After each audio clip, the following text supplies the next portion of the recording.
Sa umaga pong ito ay aking kagalakang ipakilala ang kilala na po nating lahat. Dahil po ang ating speaker po ay naging senior pastor noong 1975 hanggang 1989. Ayan, kung mag-compute po kayo, ay medyo ilang taon na po ang lumipas. Siya po ay nahalal bilang General Superintendent noong 1992 hanggang 2012. Kasama po niya ang kanyang may bahay at nais nating anyayahan ng Pastora Luwalhati Domingo. At sila po ay mayroon 3 anak, Brother Ray Domingo, Sister Ethel, and Sister Renette na naka-base po ngayon sa Singapore.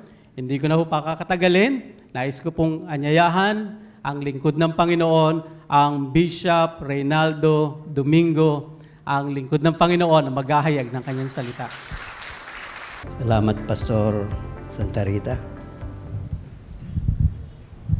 Maligayang ika-116 na taong karawan ng Iglesia.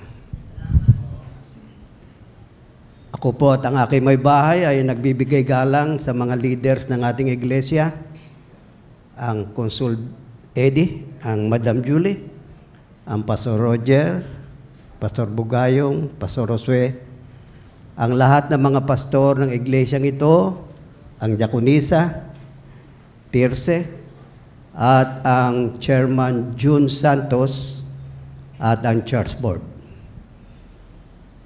Salamat po sa oportunidad na pagkatapos ng 36 na taon ay muli pong makatayo sa lugar na ito para mangaral sa kapatiran.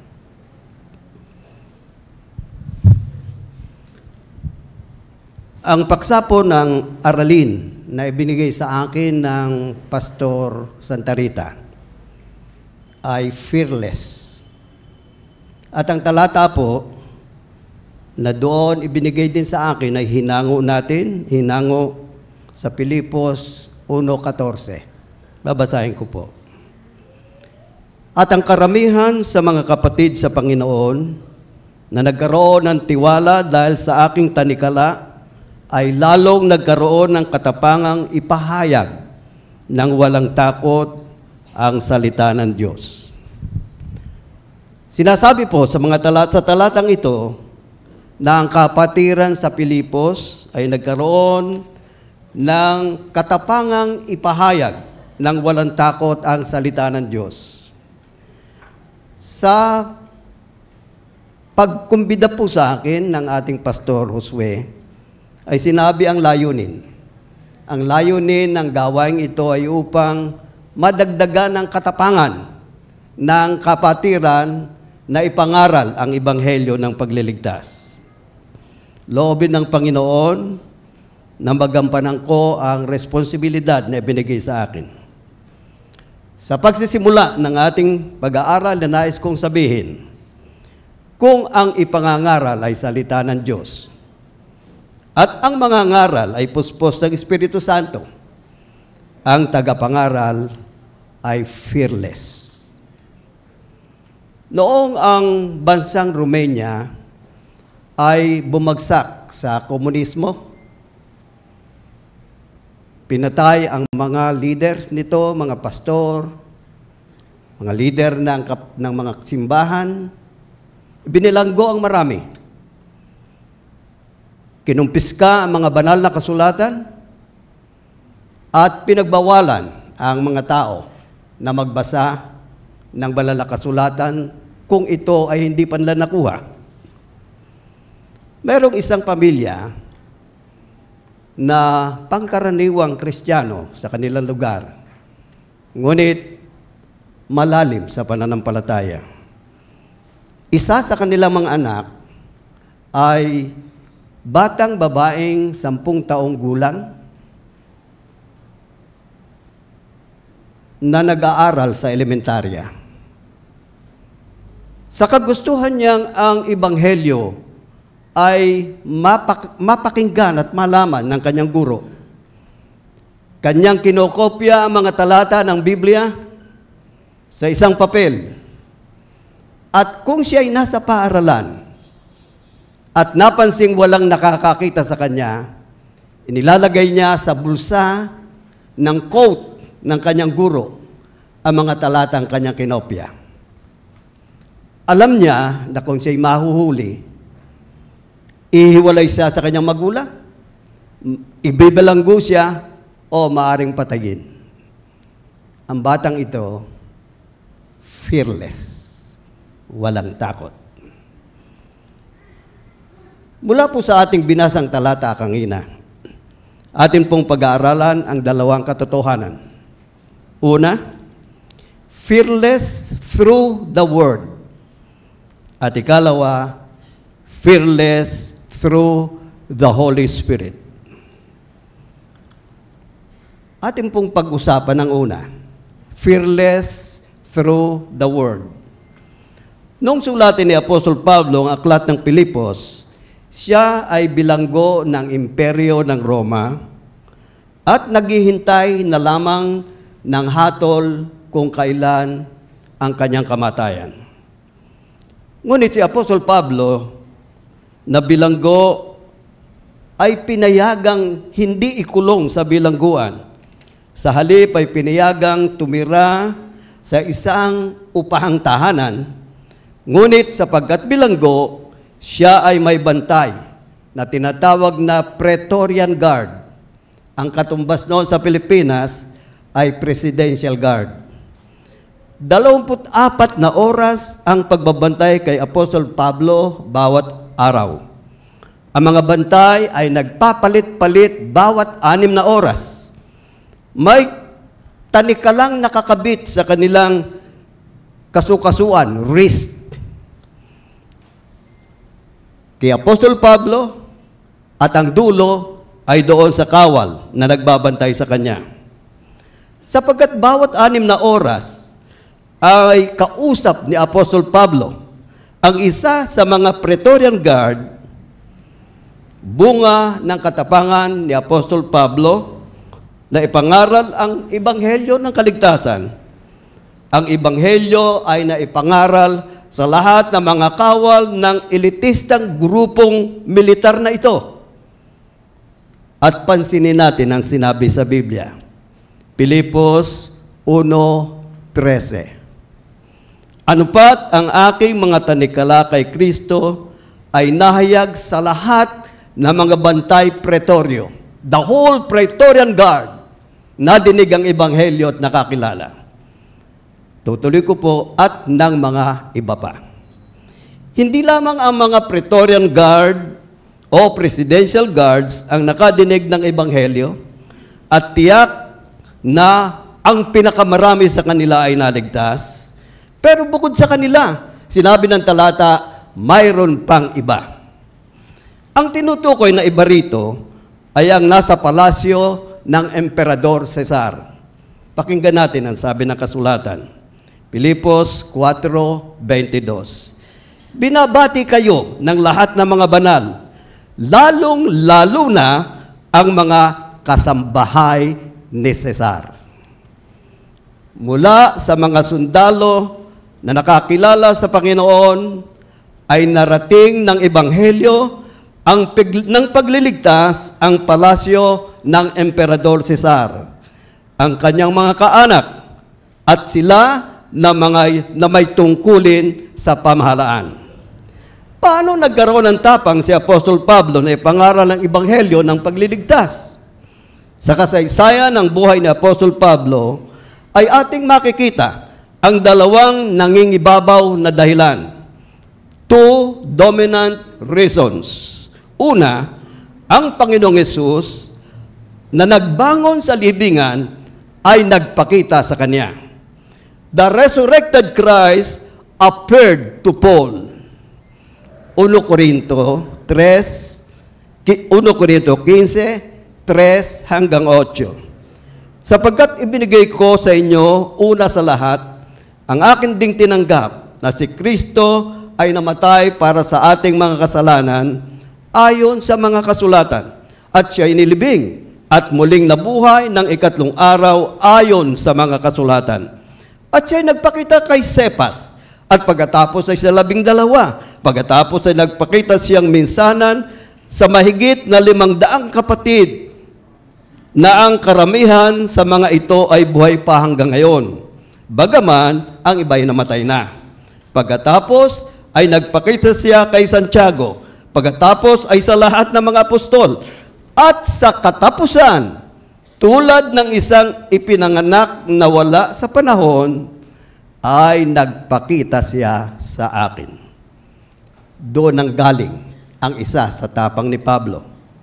Ang una sa pinagmula ng tapang ni Pablo sa kanyang pangangaral ng Ebanghelyo ng Kaligtasan ay ang pagpapakita sa kanya ng Panginoong Hesus na nagbangon sa libingan. Ang ikalawa na pinagmulan ng kanyang tapang sa pangangaral ng Ebanghelyo ay ang karanasan ng tinatawag na kapuspusan ng Espiritu Santo. Mga Gawa 9:17. Kaya't umalis si Ananias at pumasok sa bahay, ipinatong niya ang kanyang kamay kay Saulo at sinabi niya, "Kapatid na Saulo, isinusugo ako ng Panginoong Hesus na nagpakita sa iyo doon, sa daan, sa iyong pagpunta rito upang muli mong tanggapin ang iyong paningin at mapuspos ka ng Espiritu Santo." Mga Gawa 13:9. Subalit si Saulo, na tinawag ng Pablo, napuspos ng Espiritu Santo. Taglay ni Apostol Pablo sa buong buhay niya at ministeryo ang tag-uri na siya ay puspos ng Espiritu Santo.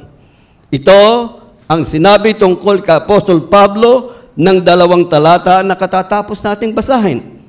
Ang dalawang ating nabanggit, ang pagpapakita ng Panginoong Hesus kay Pablo at ang kanyang pagiging puspos ng Espiritu Santo sa buong panahon ng kanyang buhay. Ang mga ito ang pinagmulan ng kanyang katapangan sa pangangaral ng Ebanghelyo ng pagliligtas. Noong ang Panginoong Hesus ay magbangon sa libingan, pinatunayan niya na siya ang Mesiyas na hinihintay ng mga Hudyo. Pinatunayan niya na siya ang Diyos na nagkatawang tao. At sa pagbangon niya sa libingan, ay itinatak ng ating Panginoong Hesus ang selyo ng pagpapatotoo na ang matandang tipan ay galing sa Diyos. Ang Diyos ang may akda nito. Matapos magbangon sa libingan, ang Panginoong Hesus ay 40 araw pa na nagturo kasama ng kanyang mga alagad. Noong ika-2 araw, matapos magbangon sa libingan ang Panginoong Hesus, ang marami sa mga alagad ay magkakasama. At ganito ang nangyari. Lucas 24:36 hanggang 44. Samantalang kanilang pinag-uusapan ang mga bagay na ito, si Jesus ay tumayo sa gitna nila at sinabi sa kanila, "Sumainyo ang kapayapaan." Subalit sila'y kinilabutan at natakot at inakala nila na nakakakita sila ng isang espiritu. Sinabi niya sa kanila, "Bakit kayo'y natatakot at bakit may pag-aalinlangan sa inyong puso? Tingnan ninyo ang aking mga kamay at ang aking mga paa. Sapagkat ako nga, hipuin ninyo ako at tingnan niyo, sapagkat ang isang espiritu'y walang laman at walang buto, na gaya ng inyong nakikita na nasa akin." Pagkasabi niya nito, ay pinakilala niya sa kanila ang kanyang kamay at ang kanyang mga paa. Sinabi niya sa kanila, "Mayroon ba kayong anumang makakain?" At kanilang binigyan siya ng isang pirasong inihaw na isda. At kanyang kinuha iyon at kumain sa harapan nila. Pagkatapos, sinabi niya sa kanila, "Ito ang aking mga salitang sinabi sa inyo noong ako ay kasama pa ninyo, na kailangang matupad ang lahat ng mga bagay na nakasulat tungkol sa akin sa kautusan ni Moises, sa mga propeta, sa mga awit." Noong sabihin ng Panginoong Hesus sa kanyang mga alagad, noong oras na iyon, kailangang matupad ang lahat ng mga bagay na nakasulat tungkol sa akin sa kautusan ni Moises, sa mga propeta, sa mga awit. Sa pangungusap na iyon ng ating Panginoon, itinatak niya ang selyo ng kanyang pagpapatibay na ang lahat ng mga aklat ng matandang tipan ay galing sa Diyos. Ito ay aklat ng Diyos, ang Diyos ang may akda nito. Tungkol naman sa bagong tipan, sinabi ng Panginoong Hesus na sa kanyang pag-akyat sa langit ay isusugo ng Ama ang sa kanyang pangalan ang Espiritu Santo na siyang gagabay sa pagsulat ng bagong tipan. Juan 14:26.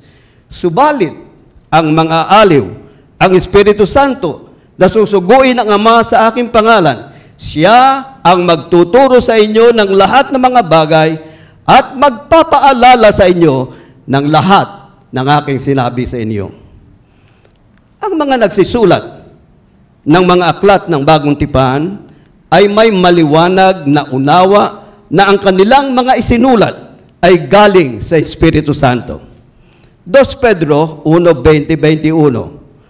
Una sa lahat, dapat ninyong malaman ito na walang propesiya ng kasulatan na nagbula sa sariling pagpapakahulugan, sapagkat walang propesiya na dumating kailanman sa pamamagitan ng kalooban ng tao, kundi ang mga taong inudyukan ng Espiritu Santo ay nagsalita mula sa Diyos. At sinabi pa rin, 2 Timoteo 3:16, ang lahat ng kasulatan ay kinasihan ng Diyos. Ang lahat ng mga aklat ng buong banal na kasulatan ay nasulat sa ilalim ng pangangasiwa ng banal na Espiritu. Noong ang Panginoong Hesus ay magbangon sa libingan, ibinigay niya ang selyo ng pagpapatibay na ang lahat ng aklat ng matandang tipan ay nanggaling sa Diyos. Samantalang ang mga aklat naman ng bagong tipan ay nasulat sa ilalim rin ng ministeryo ng banal na Espiritu. Ngayon, ang banal na kasulatang ito na galing sa Diyos ay nagsasabi. Apokalipsis 21:8. Ngunit sa mga duwag, sa mga hindi mananampalataya, mga karumal-dumal, mga mamamatay tao, mga mapakiapid, mga mangkukulam, mga sumasamba sa mga Diyos-Diyusan, at sa lahat ng mga sinungaling, ang kanilang bahagi ay sa lawa na nagliliyab sa apoy at asupri na siyang ikalawang kamatayan. Marcos 9:45-46. Maitapon sa impyerno na kung saan ang kanilang mga uod ay hindi namamatay at ang apoy ay hindi napapatay. Matthew 13:41-42. Susuguin ng anak ng tao ang kanyang mga anghel at titipunin nila sa labas ng kanyang kaharian ng lahat ng mga sanhi ng pagkakasala at ang mga gumagawa ng kasamaan. At itatapon nila ang mga ito sa pugon ng apoy. Doon magkakaroon ng pagtangis at pagngangalit ng mga ngipin. Mateo 25:41. Pagkatapos ay sasabihin niya sa mga nasa kaliwa, lumayo kayo sa akin, kayo mga sinumpa, doon kayo sa apoy na walang hanggan, na inihanda sa dyablo at sa kanyang mga anghel. Ayon sa ating maraming binasang mga talata ng Biblia, may isang buhay na hinaharap matapos mamatay ang katabang lupa.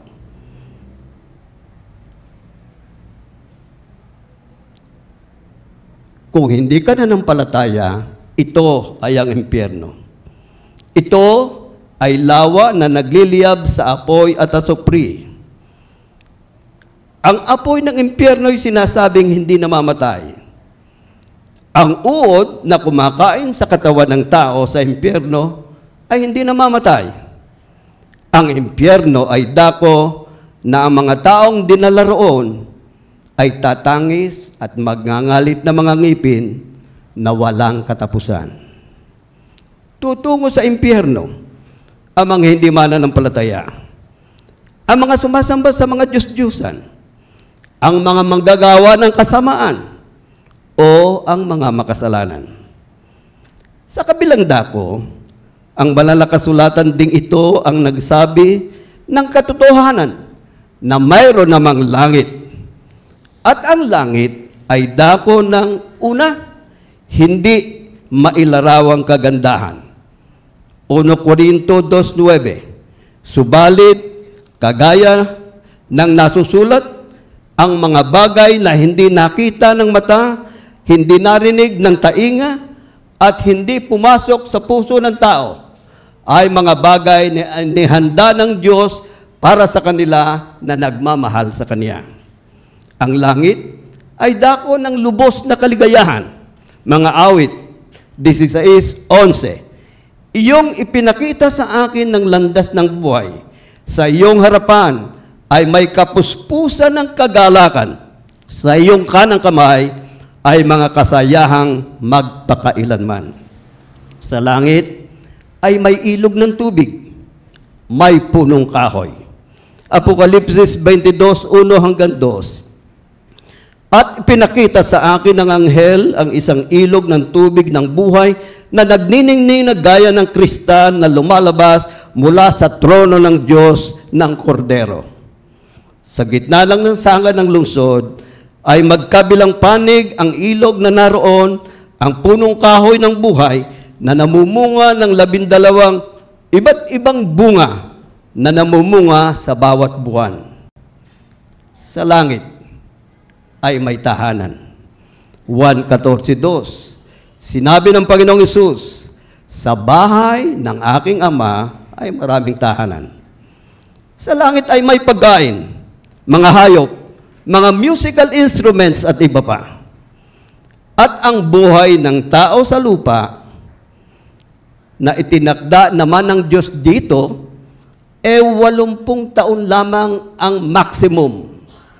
Si Kaede ay labis ng maximum. Ako at si Pastor ay labis ng maximum. 84 na po ako. Si Kaede ay 90. Si Julie 84. Pero sa Biblia ay sinabi, the maximum age, 80 lamang po. Salamat sa mga karagdagan.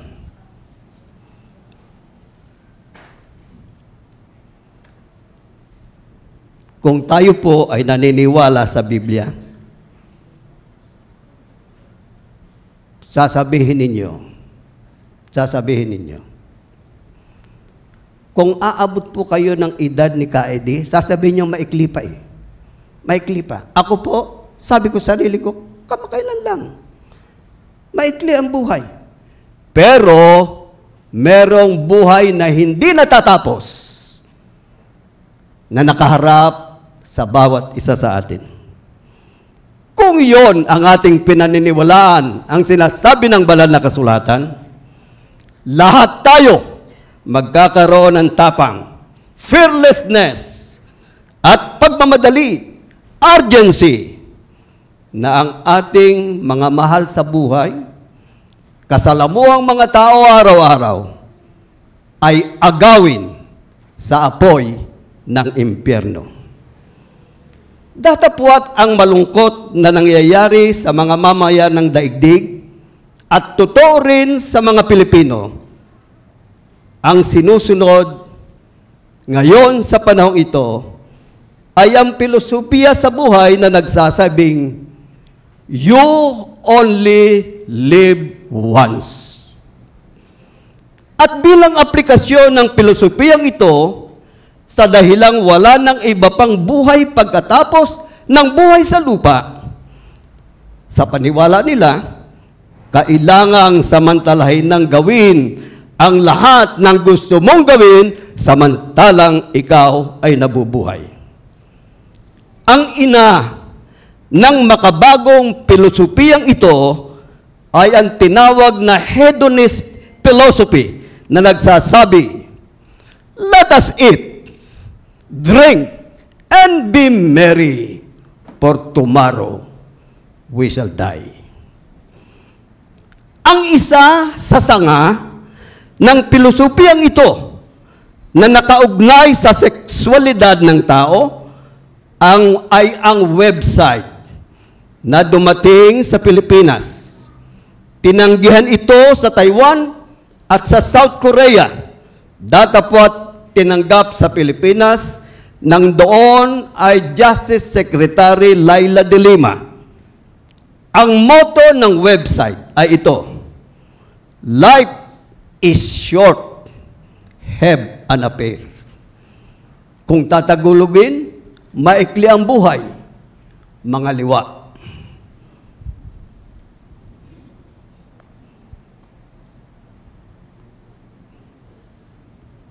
Sa kabila,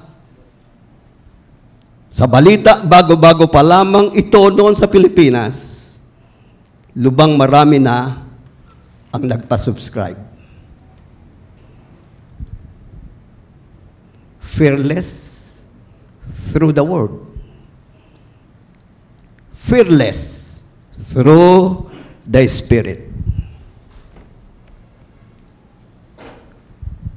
Ang trabaho ng paglalapit ng tao sa Panginoon o ang gawaing akayin ang taong kaaway ng Diyos na makipagkasundo sa Diyos mula sa pagiging makasalanan ay maging banal, ay ministeryong ang kwalifikasyon ng nagsasagawa nito ay hindi nanggagaling dito sa daigdig. Ang kwalifikasyon, ito ay galing sa langit. Ang Diyos lamang ang may kakayahan na magkaloob nito sa Kristiyano. Ang tawag sa kwalipikasyong ito ay kapuspusan ng Espiritu Santo. At ang Kristiyano na nagtamo nito ay kakikitaan ng katapangan, fearlessness sa pangangaral ng Ebanghelyo ng kaligtasan. Matapos magbangon sa libingan ng Panginoong Hesus, siya ay nanatiling kasama pa ng mga alagad, nabanggit ko na kanina, ng 40 araw. Noong ang Panginoon ay malapit ng umakyat sa langit, siya ay nagbilin sa kanyang mga alagad. Mga Gawa 1:4-5. Habang kasalo nila, ipinagmili niya sa kanila na huwag umalis sa Jerusalem, kundi hintayin ang pangako ng Ama. Sinabi niya, ito ang narinig ninyo sa akin. Sapagkat si Juan ay nagbautismo sa tubig, subalit hindi na aabutin ang maraming araw mula ngayon na kayo ay babautismuhan sa Espiritu Santo. Sinabi ng Panginoon sa mga alagad ang layunin ng kanyang utos na hintayin ang bautismo ng Espiritu Santo. Sinabi niya ito sa Gawa 1:8. Ngunit tatanggap kayo ng kapangyarihan pagbaba sa inyo ng Espiritu Santo at kayo'y magiging saksi ko sa Jerusalem, sa buong Judea at Samaria at hanggang sa kaduluduluhang bahagi ng daigdig.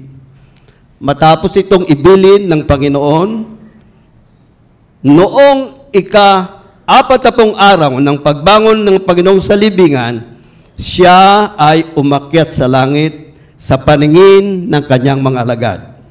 Gawa 1:9. Pagkasabi niya ng mga bagay na ito, habang sila'y nakatingin, dinala siya sa itaas at siya'y ikinubli ng ulap sa kanilang paningin. 10 araw matapos umakyat sa langit ang Panginoon, ang hinihintay na Espiritu Santo ay dumating. Noon nagsimula ang walang takot na pangangaral ng Ebanghelyo ng pagliligtas.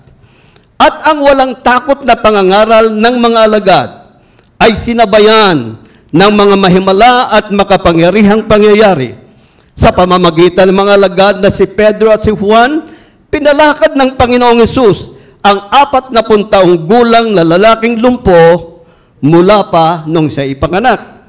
Ito ang dahilan kung bakit ipinabilanggo ng mga puno ng simbahan si Pedro at si Juan, na noong sila ay palayain, sapagkat walang kasalanang maibintang sa kanila, pinagkasundoan nilang utusan at bilinan na huwag nang magsalita ni magturo man sa pangalan ng Panginoong Hesus.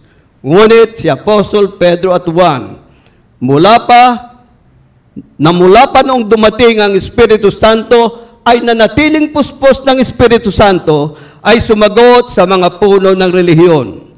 Mga Gawa 4:19 hanggang 20. Ngunit sumagot sa kanila si Pedro at si Juan, kung matuwid sa paningin ng Diyos na makinig muna sa inyo, sa halip na sa Diyos, kayo ang humatol, sapagkat hindi maaring hindi naming sabihin ang aming nakita at narinig. Matapos lumaya si Pedro at Juan, ay nagtungo sila sa dakong pinagtitipunan ng mga mananampalataya. At ibinalita nila ang banta sa kanila. Nagdaos ng panalanginan ang kapatiran, at nung sila'y matapos sa panalanginan, Gawa 4:31, pagkatapos nilang manalangin, nayanig ang pinagtitipunan nila at silang lahat ay napuno ng Espiritu Santo at kanilang ipinahayag na may katapangan ang salita ng Diyos. Kung ang ipapangaral ay ang salita ng Diyos at ang mga ngaral ay puspos ng Espiritu Santo, ang tagapangaral ay fearless. Ang Holy Spirit ay dumating sa daigdig noong 50 araw matapos magbangon sa libingan ang ating Panginoon.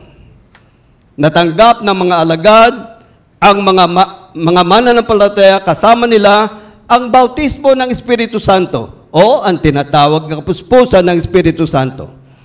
Ang bilang ng mga mananampalataya noong dumating ang Espiritu Santo ay 120 lamang, 120. Mga Gawa 1:15. Makalipas ang ilang araw, nang nagkakatipon ang may 120 mga kapatid, tumayo sa harap nila si Pedro at nagsalita. Nagtuloy-tuloy ang walang takot na pangangaral ng mga unang Kristiyano ng aral ng kaligtasan. Naging totoo sa kanila ang sinabi ng Panginoon, at tatanggap kayo ng kapangyarihan pagdating sa inyo ng Espiritu Santo. At nung dumating ang ikalawang siglo ng Kristyanismo, nangyari ang huling bahagi ng sinabi ng Panginoon. At kayo'y magiging saksi ko sa Jerusalem, sa buong Judea at Samaria, at hanggang sa kadululuang dako ng daigdig. Ayon sa mga church historians, ang known world noon ay nakalata ng aral ng pananampalatayang Kristiyano noong ika-200 taon ng Kristyanismo. At dahilan dito sa puwersa ng Kristyanismo, dahilan sa ginawang pagbabago ng Kristyanismo sa lipunan, dahilan sa kabutihang idinulot nito sa sangkatauhan, ang Emperador Constantine the Great noong 3rd century, idiniklara na ang Christianity ay state religion. Iwan natin ang nakalipas na kasaysayan ng mga unang Kristiyano.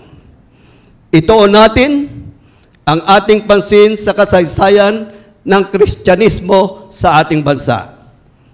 Mahigit ng 4 na lang taon ang pananampalatayang Kristiyano sa Pilipinas sa grupong Romano-Katoliko.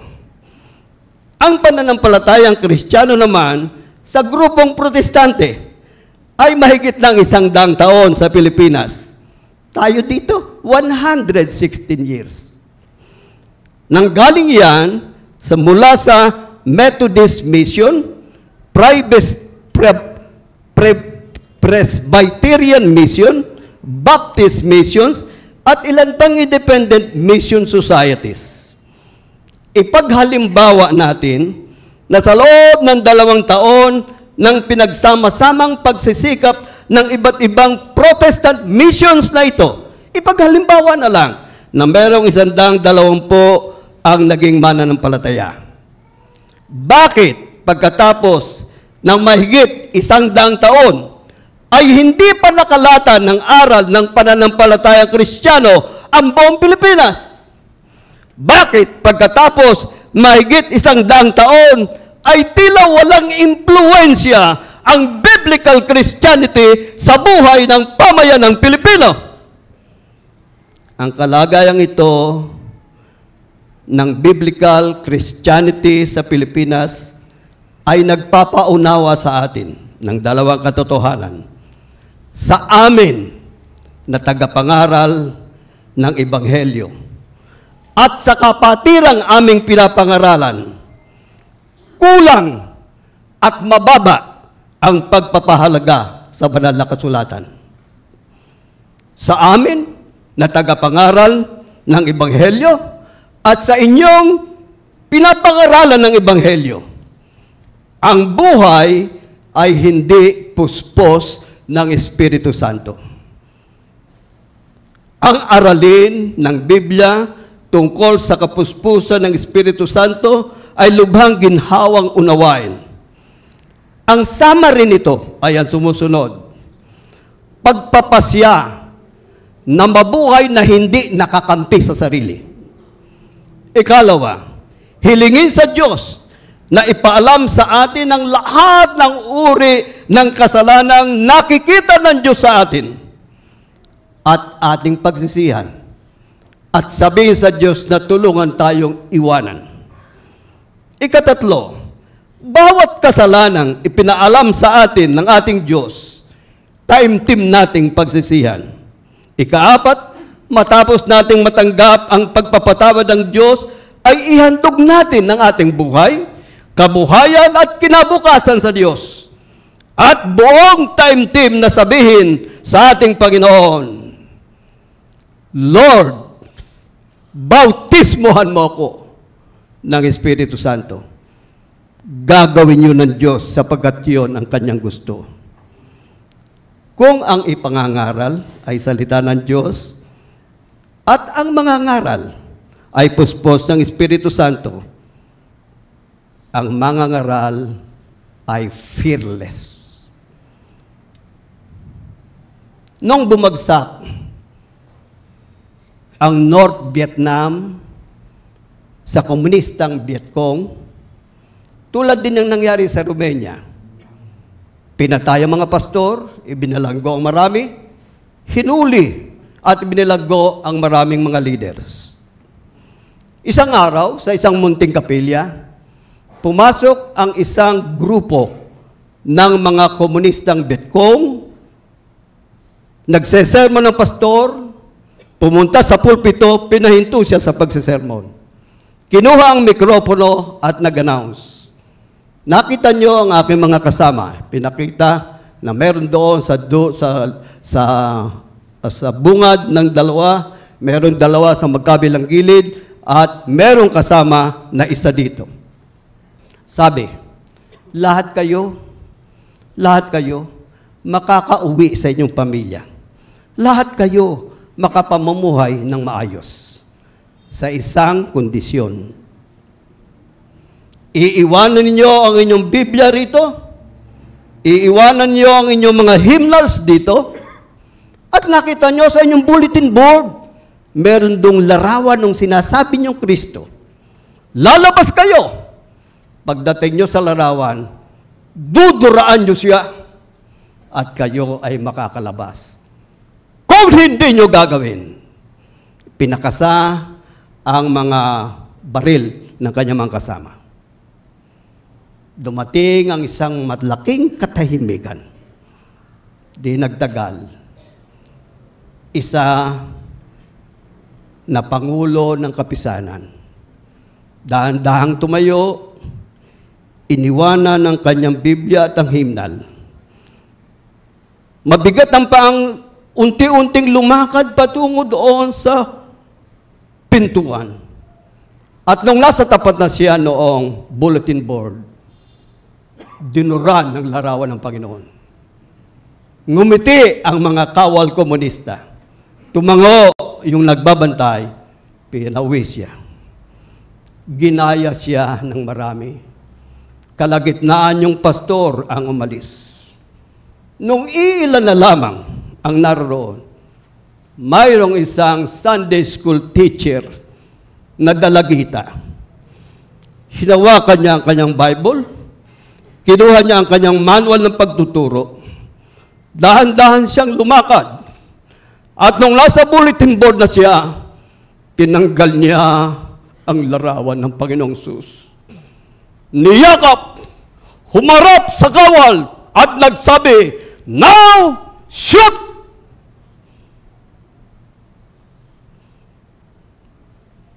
Siya'y matapang. Tumayo tayo manalangin.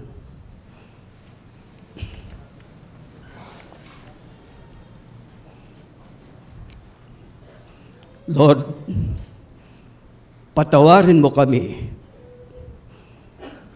Patawarin mo ang sangkakristyanuhan sa Pilipinas. Mahigit na kaming 100 taon, Lord, ang Pilipinas hindi pa nadadala ng Ebanghelyo. Samantalang ang mga naunang alagad, in 200 years' time, the whole world ay nakadinig ng iyong aral at nabago ang sistema ng daigdig. Bigyan mo po kami nang hindi maipaliwanag na unawa na ang Biblia ay hindi pangkaraniwang aklat. Ito ay salita mo. At matuto kaming sundin ang bawat sinasabi mo roon. Lord, tawagin mo kami, ang bawat isa sa amin, upang magnais na magawaran mo ng kapuspusan ng Banal na Espiritu. Yamang Lord, yamang alam namin hindi na magtatagal at ikay babalik. Tulungan mo ang aming mga mahal sa buhay. Tulungan mo ang aming mga kaibigan. Tulungan mo ang aming mga kakilala. Magkaroon kami ng tapang na dalhin sila sa iyong paanan. Sa pangalan at kaluwalhatian ng aming tagapagligtas. Amen. Mapo na po tayo. Thank you po, Bishop Ray, for a very powerful and challenging message. And with that, I would like to request our pastoral team to please join me on stage to present our token of appreciation. Also, we would like to request again, Bishop, na please join us again on stage. Sama rin po natin si Pastoral Walhati Domingo. Bishop, IRM Ministries Marikina Plaque of Appreciation is hereby presented to Bishop Reynaldo Domingo for his invaluable contribution as guest speaker during our celebration of IRM Ministries Marikina's 116th anniversary, given this 30th day of March 2025 at IRM Redeemer and Master Ministries, Tenyong, Marikina. Signed by our elder, Hepti G. Santos Jr., Chairman of our local church council, and our senior pastor, Reverend Josue Santa Rita.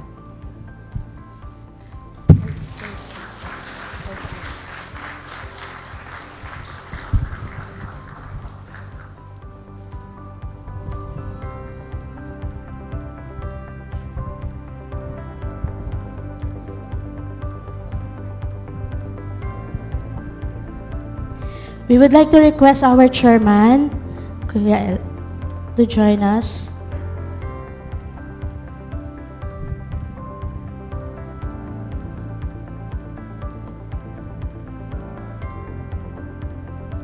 Once again, our speaker, Bishop Reynaldo Domingo.